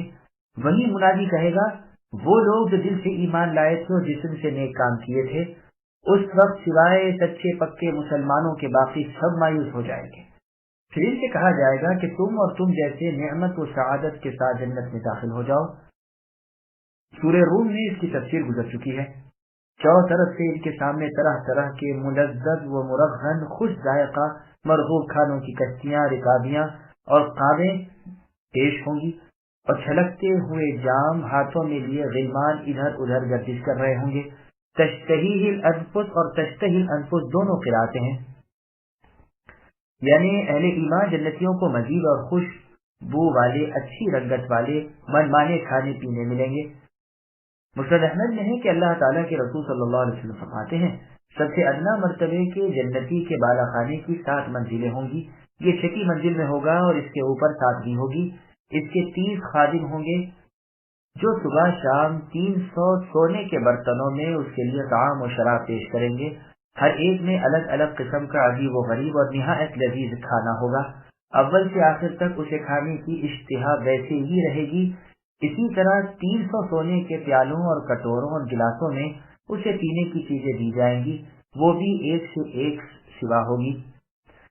یہ کہے گا کہ اے اللہ، اگر آپ مجھے اجازت دیں تو میں تمام جنتیوں کی دعوت کروں، سب بھی اگر میرے ہاں کھا جائیں تو بھی میرے کھانے میں کمی نہیں آ سکتی، اور اس کی بہتر بیویاں حور عین میں سے ہوں گی اور دنیا کی اور بیویاں الگ ہوں گی، ان میں سے ایک ایک میل بھر کی جگہ میں بیٹھے گی۔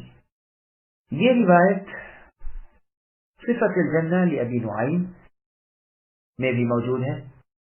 پھر ساتھ ہی ان سے کہا جائے گا کہ یہ نعمتیں بھی ہمیشہ والی ہیں اور تم بھی یہاں ہمیشہ ہی رہو گے، نہ موت آئے، نہ گھاٹا آئے، نہ جگہ بدلے، نہ تکلیف پہنچے۔ پھر اللہ تعالیٰ ان پر اپنا فضل و احسان جتلاتے ہیں کہ تمہارے اعمال کا بدلہ میں نے اپنے وسیع رحمت سے تمہیں یہ دیا، کیونکہ کوئی شخص بغیر اللہ کی رحمت کے صرف اپنے اعمال کی بنا پر جنت میں نہیں جا سکتا۔ ہاں، البتہ جنت کے درجوں میں تفاوت جو ہوگا یعنی فرق، وہ نیک اعمال کے تفاوت یعنی فرق کی وجہ سے۔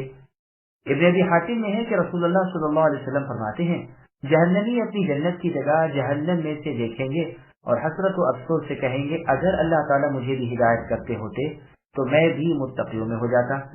اور ہر ایک جنتی بھی اپنی جہنم کی جگہ جنت میں سے دیکھے گا اور اللہ تعالیٰ کا شکر کرتے ہوئے کہے گا کہ ہم خود اپنے طور پر راہ راست کے حاصل کرنے پر قادر نہ تھے اگر اللہ تعالیٰ خود ہماری رہنمائی نہ کرتے۔ رسول اللہ صلی اللہ علیہ وسلم فرماتے ہیں، ہر شخص کی ایک جگہ جنت میں ہے اور ایک جہنم میں، بس کافر مؤمن کی جہنم کی جگہ کا وارث ہوگا اور مؤمن کافر کی جنت کی جگہ کا وارث ہوگا۔ یہی فرمان باری تعالیٰ ہے کہ اس جنت کے وارث تم بسبب اپنے اعمال سے بنائے گئے ہو۔ کھانے پینے کے ذکر کے بعد اب اللہ نے میووں اور ترکاریوں کا بیان کیا کہ یہ بھی بکثرت مرغوب طبع انہیں ملیں گی، جس قسم کی یہ چاہیں اور ان کی خواہش ہو۔ غرض بھرپور نعمتوں کے ساتھ رب تعالیٰ کی رضامندی کے گھر میں ہمیشہ رہیں گے۔ اللہ تعالیٰ ہمیں بھی نصیب فرمائے، آمین۔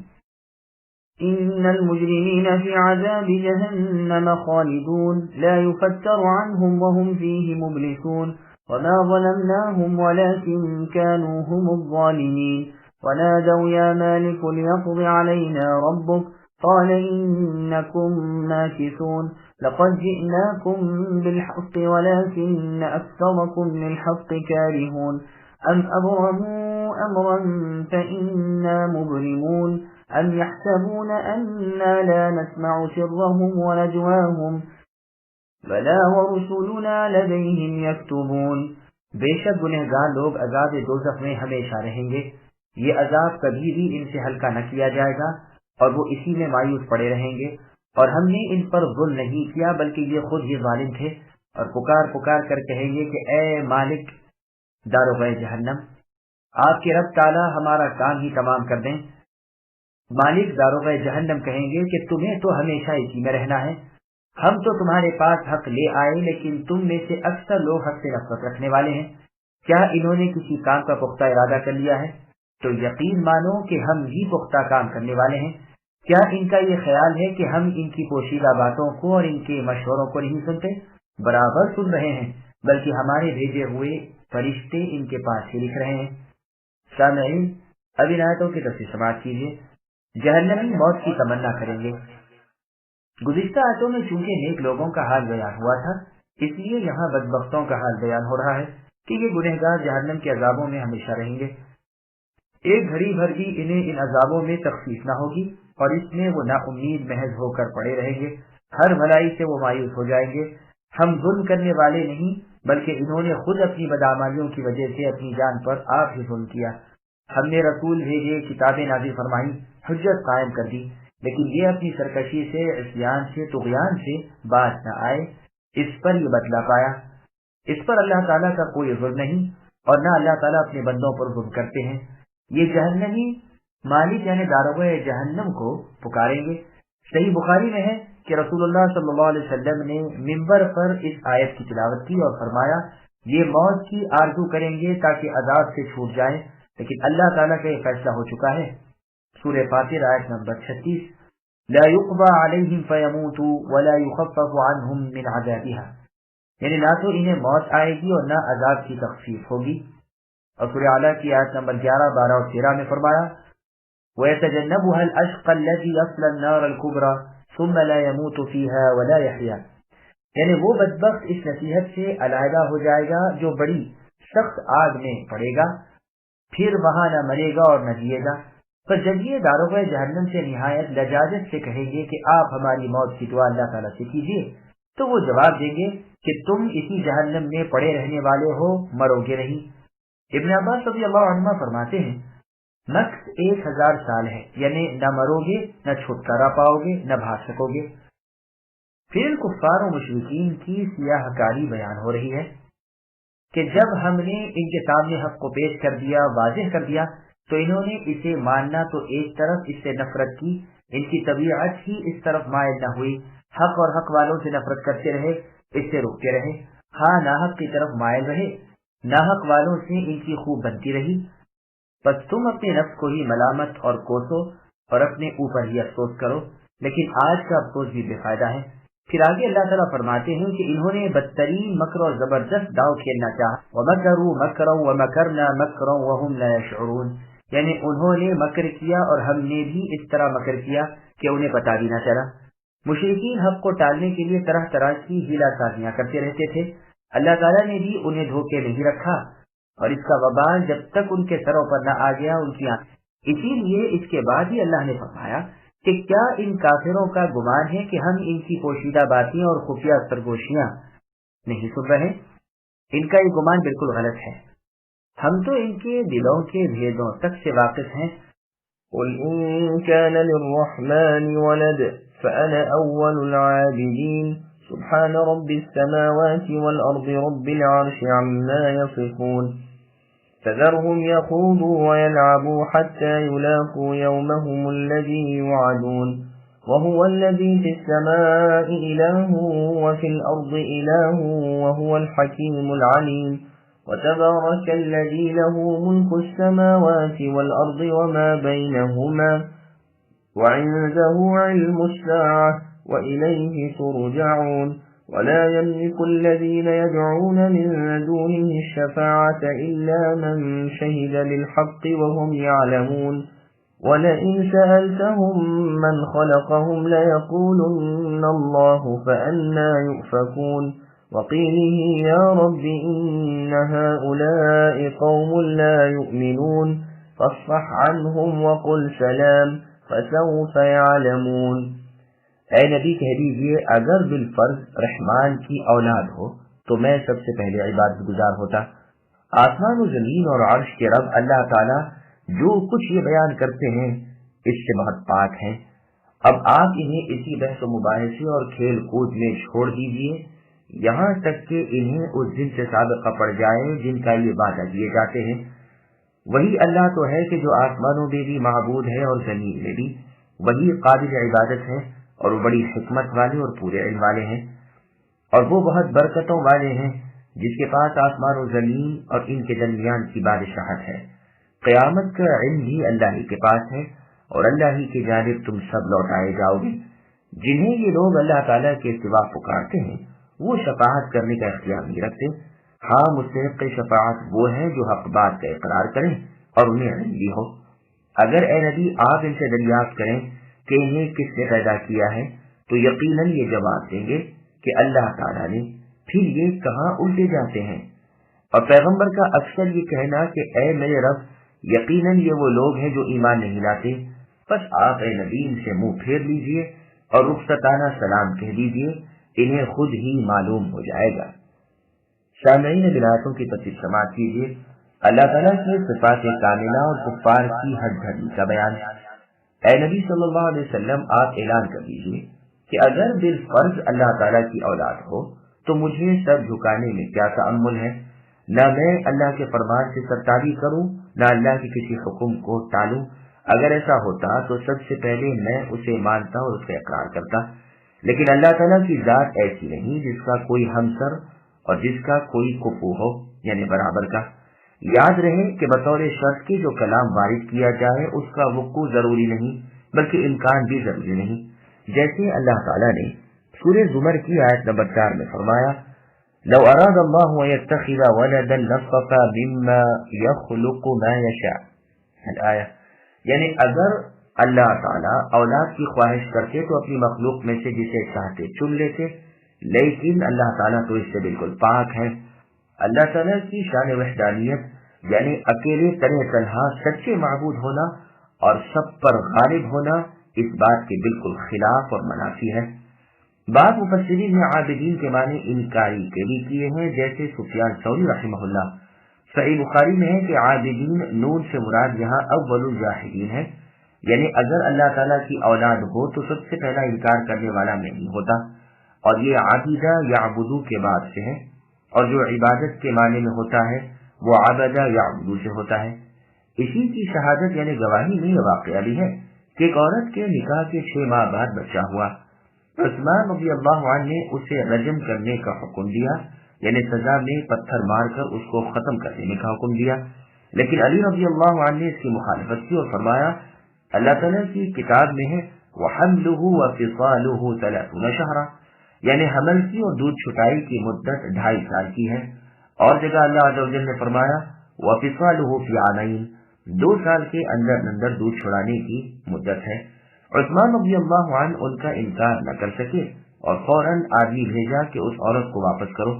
یہاں بھی لفظ عابدہ ہے، یعنی انکار نہ کر سکے۔ ابن وہب کہتے ہیں عابدہ کے معنی نہ ماننا، انکار کرنا ہے۔ شاعر کے شعر میں بھی عابدہ انکار کے اور نہ ماننے کے معنی میں ہے، لیکن اس قول میں نظر ہے، اس لیے کہ شرط کے جواب میں یہ کچھ ٹھیک طور پر لگتا نہیں۔ اسے ماننے کے بعد مطلب یہ ہو جائے گا کہ اگر رحمان کی اولاد ہے تو میں پہلے انکاری ہوں، اور اس میں کلام کی خوبصورتی قائم نہیں رہتی۔ ہاں صرف یہ کہہ سکتے ہیں کہ ان شرط کے لیے نہیں بلکہ نفی کے لیے ہے، جیسا کہ ابن عباس رضی اللہ عنہما سے منقول بھی ہے۔ تو اب مضمون کلام یہ ہوگا کہ چونکہ رحمان یعنی اللہ تعالیٰ کی اولاد نہیں، پس میں اے لوگوں اس کا پہلا گواہ ہوں۔ قتادہ رحمہ اللہ فرماتے ہیں کہ یہ کلام عرب کے محاورے کے مطابق ہے، یعنی نہ رحمان کی اولاد نہ میں اس کا قائل و عابد۔ ابو صخر رحمہ اللہ فرماتے ہیں مطلب یہ ہے کہ میں تو پہلے ہی اللہ کا عابد ہوں کہ اللہ کی اولاد ہے ہی نہیں، اور میں اللہ کی توحید کو ماننے میں بھی آگے ہوں۔ مجاہد رحمہ اللہ فرماتے ہیں میں اس کا پہلا عبادت گزار ہوں اور موحد ہوں اور تمہاری تکذیب کرنے والا ہوں۔ امام بخاری رحمہ اللہ فرماتے ہیں میں پہلا انکاری ہوں۔ یہ دونوں لغت ہیں عابد، اور اول ہی زیادہ قریب ہے، اس وجہ سے کہ یہ شرط و جزا ہے، لیکن ہے یہ ممتنع اور محال محض ناممکن۔ سدی رحمہ اللہ فرماتے ہیں اگر اللہ کی اولاد ہوتی تو میں اسے پہلے مان لیتا کہ اس کی اولاد ہے، لیکن وہ تو اس سے بالکل پاک ہے کہ اللہ کی کوئی اولاد ہو۔ ابن جریر رحمہ اللہ اسی کو پسند فرماتے ہیں، اور جو لوگ ان کو نافیہ بتلاتے ہیں ان کے قول کی تردید کرتے ہیں۔ اسی لیے باری تعالیٰ عز و جل فرماتے ہیں کہ آسمان و زمین اور تمام چیزوں کے خالق اس بات سے بالکل پاک اور بہت دور ہے اور بالکل منزہ ہے کہ اللہ کی کوئی اولاد ہو۔ وہ تو تنہا ہے، اکیلے ہیں، ایک ہیں، بے نیاز ہیں۔ اللہ کے جیسا نہ کوئی ہے اور نہ اللہ کے برابر کوئی ہے، اور نہ ہی اللہ کی کوئی اولاد اور بیوی ہے۔ ارشاد ہوتا ہے کہ اے نبی صلی اللہ علیہ وسلم انہیں اپنی جہالت میں غور دکھاتے چھوڑ دیجیے اور دنیا کی کھیل تماشوں میں مشغول رہنے دیجیے۔ اسی غفلت میں ان پر قیامت ٹوٹ پڑے گی، اس وقت اپنا انجام معلوم کر لیں گے۔ پھر ذات حق کی بزرگی اور عظمت اور جلال کا مزید بیان ہوتا ہے کہ زمین و آسمان کی تمام مخلوقات اللہ کی عبادت گزار ہیں، اللہ کے سامنے پست و عاجز ہے۔ وہ اللہ تعالیٰ حکمت والے ہیں اور علم والے ہیں۔ جیسے اور آیت میں ہے کہ زمین و آسمان میں اللہ تعالیٰ وہی ہے، یعنی زمین میں جو اللہ ہے وہی آسمان میں ہے، اور جو آسمان میں ہے وہی زمین میں ہے، یعنی اللہ ایک ہی ہے، کئی سارے نہیں۔ ہر پوشیدگی اور ظاہر کو اور تمہارے ہر عمل کو جانتے ہیں۔ وہ سب کے خالق و مالک، سب کے رچانے اور بنانے والے، سب پر حکومت و سلطنت رکھنے والے، بڑی برکتوں والے ہیں۔ وہ تمام عیبوں سے، کل نقصانات سے پاک ہیں۔ وہ سب کے مالک ہیں، بلندی اور عظمتوں والے ہیں۔ کوئی نہیں جو اللہ کے حکم کو ٹال سکے، کوئی نہیں جو اللہ کی مرضی بدل سکے۔ ہر ایک پر قابض وہی ہے، ہر ایک کام اللہ کی قدرت کے ماتحت ہے۔ قیامت کے آنے کے وقت کو اللہ تعالیٰ ہی جانتے ہیں، اللہ کے سوا کسی کو قیامت کے آنے کا ٹھیک وقت کا علم نہیں۔ ساری مخلوق اللہ ہی کی طرف لوٹائی جائے گی، وہ ہر ایک کو اپنے اپنے اعمال کا پورا پورا بدلہ دیں گے۔ پھر آگے ارشاد ہوتا ہے کہ اے نبی، ان کافروں کے معبودان باطل جنہیں یہ اپنا سفارش خیال کیے بیٹھے ہیں، ان میں سے کوئی بھی سفارش کے لیے آگے بڑھ نہیں سکتا، کسی کی شفاعت یعنی سفارش انہیں کام نہ آئے گی۔ اس کے بعد کا استثناء منقطع ہے، یعنی لیکن جو شخص حق کا اقراری اور شاہد ہو اور وہ خود بھی بصیرت و بصارت پر یعنی علم و معرفت والا ہو، اسے اللہ تعالیٰ کے حکم سے نیک لوگوں کی شفاعت کارآمد ہوگی۔ ان سے اگر اے نبی آپ پوچھیں کہ ان کے خالق کون ہیں، تو یہ اقرار کریں گے کہ اللہ تعالیٰ ہی ہے۔ افسوس کے پیدا کرنے والے اسی اکیلے اللہ تعالیٰ کو ماننے کے باوجود بھی پھر عبادت دوسروں کی بھی کرتے ہیں، جو محض مجبور اور بالکل بے قدرت ہے، اور کبھی اپنی عقل کو کام میں نہیں لاتے کہ جب پیدا اسی اکیلے اللہ نے کیا تو ہم دوسرے کی عبادت کیوں کریں۔ جہالت و غباوت، کل ذہنی اور بے وقوفی اتنی بڑھ گئی ہے کہ ایسی سیدھی سی بات مرتے دم تک سمجھ میں نہ آئی، بلکہ سمجھانے سے بھی نہ سمجھے۔ اسی لیے تعجبت ارشاد ہوا کہ اتنا مانتے ہوئے پھر کیوں اوندھے ہوئے جاتے ہو۔ پھر ارشاد ہے کہ محمد صلی اللہ علیہ وسلم نے اپنا یہ کہنا کہا، یعنی اپنے رب تعالیٰ کی طرف شکایت کی اور اپنی قوم کی تکذیب کا بیان کیا کہ یہ ایمان قبول نہیں کرتے، جیسے اللہ تعالیٰ نے سورہ فرقان کی آیت نمبر 30 میں فرمایا، وقال الرسول یا رب ان قوم اتخذوا هذا القرآن مهجورا، یعنی رسول اللہ صلی اللہ علیہ وسلم کی یہ شکایت اللہ تعالیٰ کے سامنے ہوگی کہ اے اللہ، اے میرے رب، میری امت نے اس قرآن کو چھوڑ رکھا تھا۔ امام ابن جریر رحمہ اللہ بھی یہی تفسیر کرتے ہیں۔ امام بخاری رحمہ اللہ فرماتے ہیں ابن مسعود رضی اللہ عنہ کی قراءت وقال الرسول یا رب هؤلاء ہے۔ مجاہد رحمہ اللہ فرماتے ہیں اللہ عز و جل اپنے نبی صلی اللہ علیہ وسلم کا قول نقل فرما رہے ہیں۔ قتادہ رحمہ اللہ فرماتے ہیں کہ یہ تمہارے نبی صلی اللہ علیہ وسلم کا قول ہے، اپنے رب تعالیٰ کے سامنے اپنی قوم کی شکایت پیش کرتے ہیں۔ ابن جریر رحمہ اللہ نے قیلی کی دوسری قراءت لام کے زبر کے ساتھ بھی نقل کی ہے۔ اس کی ایک توجہ تو یہ ہو سکتی ہے کہ یہ نسمع سرہم و نجواہم پر معطوف ہے، دوسرے یہ کہ یہاں فعل مقدر مانا جائے، یعنی قالا کو مقدر مانا جائے۔ دوسری قراءت یعنی لام کے زیر کے ساتھ جب ہو تو یہ عطف ہوگا، وعنده علم الساعتی پر تو تقدیر یوں ہوگی کہ قیامت کا علم اور اس قول کا علم اللہ کے پاس ہے۔ سورہ کے اختتام پر ارشاد ہوتا ہے کہ مشرکین سے اے نبی آپ منہ موڑ لیجیے اور ان کی بد زبانی کا بد کلامی سے جواب نہ دیجیے، بلکہ ان کے دل پر جانے کی خاطر قول اور فعل میں دونوں میں نرمی برتیے۔ کہہ دیجیے کہ سلام ہے، انہیں ابھی حقیقت حال معلوم ہو جائے گی۔ اس میں رب قدوس کی طرف سے مشرکین کو بڑی دھمکی ہے، اور یہی ہو کر بھی رہا کہ ان پر عذاب آیا جو ان سے ٹل نہ سکا۔ حق جل وعلا نے اپنے دین کو بلند و بالا کیا، اپنے کلمے کو چوطرف پھیلا دیا، اپنے موحد مؤمن اور مسلم بندوں کو قوی اور مضبوط کر دیا، اور پھر انہیں جہاد کے اور جلا وطن کرنے کے احکام دے کر اس طرح دنیا میں غالب کر دیا کہ اللہ تعالیٰ کے دین میں بے شمار آدمی داخل ہوئے اور مشرق و مغرب میں اسلام پھیل گیا۔ فالحمد للہ واللہ اعلم۔